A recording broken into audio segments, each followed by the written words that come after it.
अवधूत चिंतन श्री गुरुदेव दत्त. श्री स्वामी समर्थ. सगळ्यांचं आपल्या चॅनलमध्ये खूप मनापासून स्वागत आहे. स्वामी महाराज तुमच्या सगळ्या चांगल्या इच्छा पूर्ण करो. स्वामींच्या कृपेने तुमचा आजचा दिवस शुभ जाऊ ही स्वामीचरणी प्रार्थना करते आणि मी आपल्या आजच्या व्हिडिओला सुरुवात करते. आपण आजच्या व्हिडिओमध्ये बघणार आहोत पितृपक्षामध्ये आपल्याला सेवा काय करायची आहे, उपाय काय करायचे आहेत ते आपण आज बघणार आहोत. तर कृपया सगळ्यांनी व्हिडिओ पूर्ण बघा, मध्येच कोणी स्किप करू नका. तर तुम्ही सबस्क्राईब केलं नसेल अजूनपर्यंत, तुम्ही नवीनच आहात तर आपल्या चॅनलला सबस्क्राईब करा. तुम्हाला पितृदोष असो किंवा नसो तरी तुम्हाला मी आज जे काही उपाय सेवा सांगणार आहेत ते तुम्हाला करायचे आहेत. त्यासाठी तुम्ही ही सेवा करा. तर तुम्हाला मी आज जी काही सेवा सांगणार आहे तर ती तुम्हाला पितृपक्षामध्ये आपल्याला 15 दिवस करायची आहे. ते म्हणजे पंचमहायज्ञ. तुम्ही नाव ऐकलं असेल. बरेच स्वामी भक्त पंचमहायज्ञ दररोज न चुकता करतात. तर आता यज्ञ म्हणलं का भीती वाटते आपल्याला की आता खर्च येतो का काही जास्त आपल्याला असं वाटतं. तर बघा तसं काही नाही. आपल्याला 1 रुपयाचा सुद्धा खर्च येणार नाही या सेवेला. तर पहिला जो यज्ञ आहे तर तो आहे देवयज्ञ, दुसरा आहे ऋषी यज्ञ आणि तिसरा आहे तो म्हणजे पितृयज्ञ आणि चौथा आहे मनुष्य यज्ञ आणि जो 5वा आहे तो आहे भूतयज्ञ. तर असे आपल्याला दररोज 5 यज्ञ करायचे आहेत, न चुकता करायचे आहेत. तर आता देवयज्ञ म्हणजे काय तर बघा बऱ्याच घरात अजूनही खूप छान पद्धत आहे. पहिला नैवेद्य काढतात अग्नीला, अग्नीला नैवेद्य देतात. आता अग्नीला नैवेद्य देणं म्हणजे काय तर ज्यावेळेस आपण स्वयंपाकाला लागतो, ज्यावेळेस आपण अग्नी पेटवतो, गॅस पेटवतो, ज्यावेळेस आपण सुरुवातीला सकाळी, तेव्हा सुरुवातीला पहिलं आपण काय करायचं त्यावेळेस तुम्हाला तूप घ्यायचं आहे. थेंबभर तूप घ्यायचं आहे, थेंबभर तूप घ्यायचं तुम्ही थोडंसं. आणि तुम्हाला काय करायचं आहे, कागद घ्यायचं आहे, कागद, छोटासा कागद असा त्याचा तुकडा घ्यायचा आणि तुम्हाला त्याच्यावर 1 थेंबभर असं तूप टाकायचं. आणि तूप टाकल्याच्यानंतर तुम्हाला तो अग्नीला असा म्हणजे जाळायचा आहे त्याच्यावर, म्हणजे तुम्हाला गॅसवर तुम्हाला असा पेटवायचा आहे तो कागद छोटासा. तर तो झाला अग्नीला नैवेद्य. तर सुरुवातीचा हा यज्ञ आहे. तर अग्नीचा यज्ञ कोणता आहे तर तो आहे देवयज्ञ. तर आता आपला पहिला यज्ञ झाला, देवयज्ञ आपला झाला. आता आपण दुसरा यज्ञ बघूया. दुसरा यज्ञ कोणता तर तो म्हणजे पितृयज्ञ.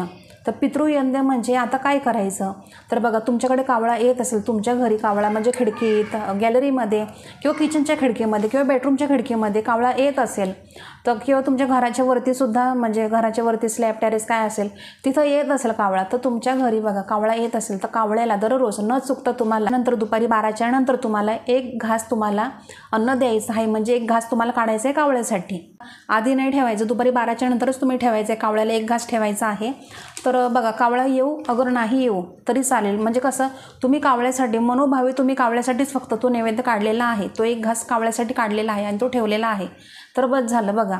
मग तिथं कोणी पक्षी येऊ, चिमणी येऊ, मनात विचार काही आणायचा नाही की आता कावळा आलाच नाही, त्यांनी खाल्लंच नाही, असं काहीच विचार करायचा नाही.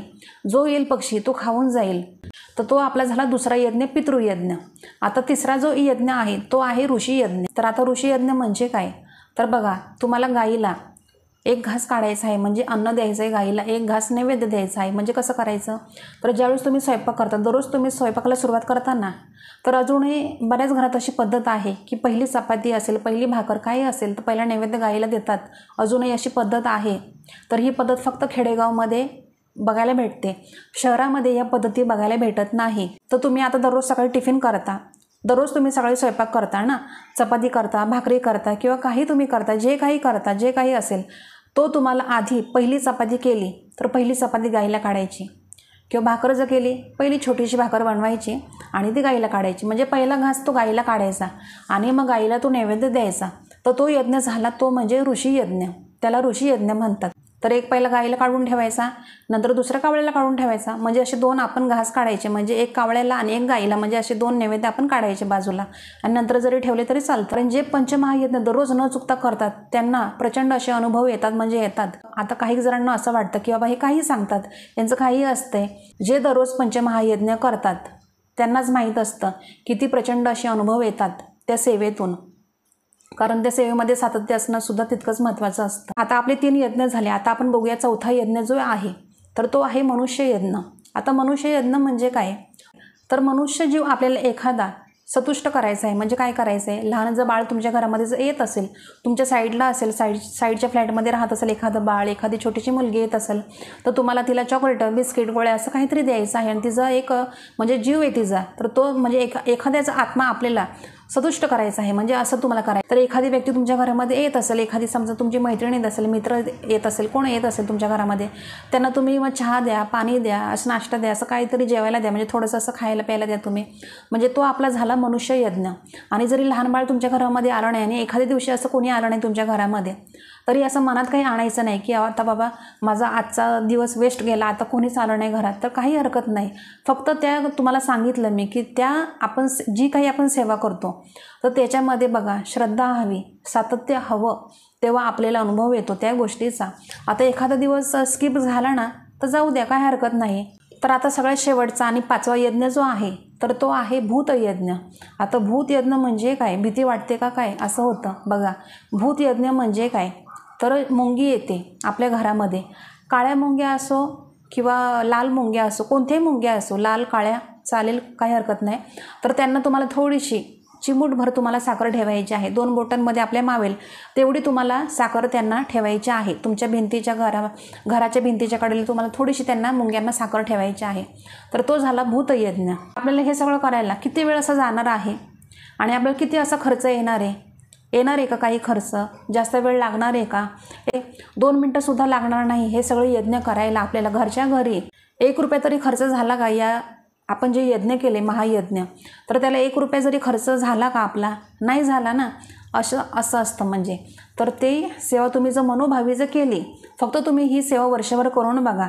आणि तर आता तुम्हाला अजून एक उपाय सांगते मी, शेवटचा उपाय. तर आता दुसरा उपाय, तर आपल्याला काय करायचं आहे, पितृपक्षात 15 दिवस तुम्हाला काय करायचं आहे, तर बघा सूर्याला तुम्हाला अर्घ्य द्यायचं आहे. तर अर्घ्य द्यायचं म्हणजे काय करायचं नक्की, तर तुम्हाला बघा न चुकता दररोज सकाळी आंघोळ झाल्याच्या नंतर तुम्हाला 1 तांब्याभर पाणी घ्यायचं आहे. 1 तांब्याभर पाणी घेऊन तुम्हाला त्याच्यामध्ये काळे तिळ मिक्स करायचे आहेत, थोडेसे मिक्स करायचे, काळे तिळ जास्त नाही, थोडेसे नॉर्मल, थोडेसे चिमूटभर करायचे. आणि त्याच्यानंतर तुम्हाला काय करायचं आहे, तर सूर्याला सूर्याला अर्घ्य द्यायचा आहे. तर आपल्याला सूर्यदेवाला अर्घ्य देताना एक मंत्र बोलायचा आहे. तर तो मंत्र कोणता बोलायचा आहे, तर बघा तुम्हाला जो येईल मंत्र तो तुम्ही बोला सूर्यदेवाचा. आणि तसंच तुम्हाला मी सांगते बघा, ओम श्री सूर्यदेवाय नमः या मंत्राचं तुम्ही देखील जप करू शकता. आणि तुम्हाला एक बोलायचं आहे नंतर शेवटला, काय बोलायचं आहे, तर हे जल मी माझ्या पितरांच्या स्मरणार्थ सूर्यदेवाला अर्पण करत आहे, असं तुम्हाला प्रार्थना करायची, त्यांना बोलायचं आहे. आता सगळ्यात महत्त्वाचं तुम्हाला सांगते, आपण जे पाणी अर्घ्य, आपण जे जल अर्पण करणार आहे सूर्यदेवाला, तर ते आपल्याला ओलांडायचं नाही आहे, म्हणजे आपल्या पायाला सुद्धा स्पर्श लागणार नाही त्या पाण्याचा. तर तुम्हाला काय करायचं आहे, तुमचं जर फ्लॅट असेल तर तुम्हाला गॅलरीमध्ये एक बकेट ठेवायची, एक बादली ठेवायची आणि त्या म्हणजे ते पाणी बादलीमध्ये पडलं पाहिजे. म्हणजे अशा प्रकारे तुम्हाला असं म्हणजे अर्घ्य द्यायचं आहे. म्हणजे कसं, ते पाणीसुद्धा त्या बादलीमध्ये बकेटमध्ये पडेल. आणि त्याच्यानंतर तुम्हाला काय करायचं आहे, ते पाणी जे आहे तर ते तुम्ही इतर झाडांना टाकायचं आहे. म्हणजे कसं, कोणाचा हातबोटसुद्धा लागणार नाही त्या पाण्याला बघा.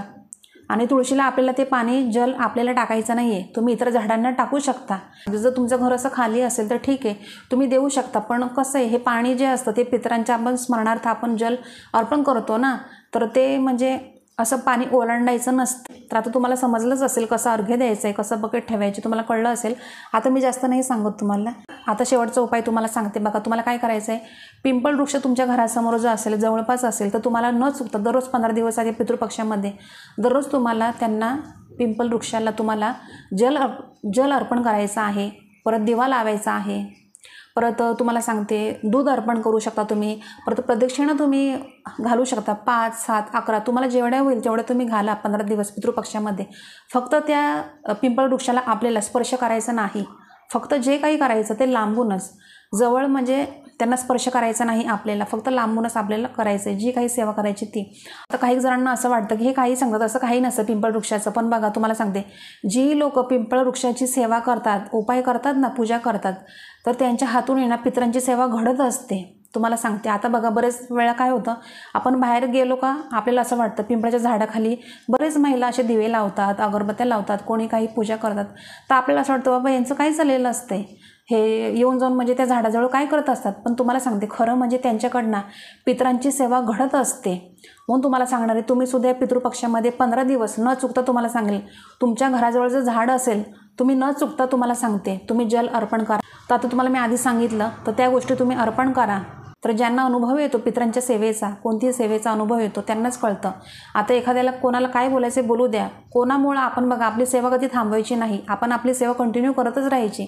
कोणी किती नाव ठेवलं ना तरी चालेल, कारण ही जी सेवा आहे पिंपळवृक्षाची ही सेवा आहे तर ती सुद्धा खूप अतिशय प्रभावशाली आहे. म्हणून मी तुम्हाला सांगते बघा, तुमचा पितृदोष कमी होईल.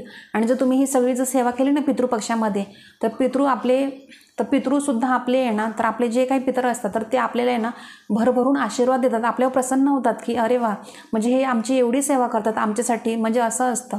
त्यामुळे आपल्याला करायची असते सेवा जास्तीत जास्त या पितृपक्षामध्ये. आता महत्त्वाचं सांगते तुम्हाला, ज्यावेळेस तुम्ही पिंपळवृक्षाला जल अर्पण करणार, दूध अर्पण करणार किंवा प्रदक्षिणा तुम्ही घालणार, जे काही तुम्ही करणार उपाय, त्यावेळेस तुम्हाला ओम नमो भगवते वासुदेवाय नमः या मंत्राचा तुम्हाला जप करायचा आहे. आता हा मंत्र माझ्या सगळ्या स्वामी भक्तांना माहीत आहे, परत तुम्हाला सांगायची गरज नाही आहे. तुम्हाला सांगते, आता पितृपक्षामध्ये 15 दिवसच नाही तर पुढचं म्हणजे पुढचे कंटिन्यू दिवस तुम्ही करू शकता. म्हणजे 1 वर्ष तुम्ही ही सगळी सेवा करा.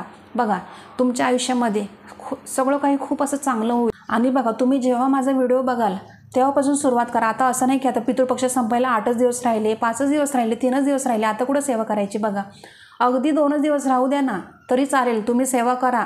तुम्हाला थोडंसं का होईना तुम्हाला नक्की फळ भेटणार त्या सेवेचं. पण तुम्ही ही संधी, ही सेवा जी आहे तर ती गमावू नका.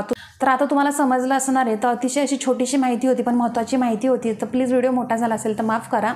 तर आजचा व्हिडिओ इतकाच होता. तर आणि तुमचे जर काही प्रश्न असतील तर मला नक्की कमेंट करा. कमेंट करून मला विचारू शकता, मी नक्की तुम्हाला रिप्लाय देईल. तर आजचा व्हिडिओ इतकाच होता. आणि आजचा जर व्हिडिओ आवडला असेल तर व्हिडिओला नेहमीप्रमाणे व्हिडिओला नक्की लाईक करा, शेअर करा, सबस्क्राईब करा आणि कमेंट करायला कोणीही विसरू नका. आपण दररोज अशा नवीन व्हिडिओमध्ये भेटत जाऊ. आणि आजचा व्हिडिओ मी आपले स्वामी समर्थ महाराजांनी रुजू करते आणि इथंच थांबते. धन्यवाद. श्री स्वामी समर्थ.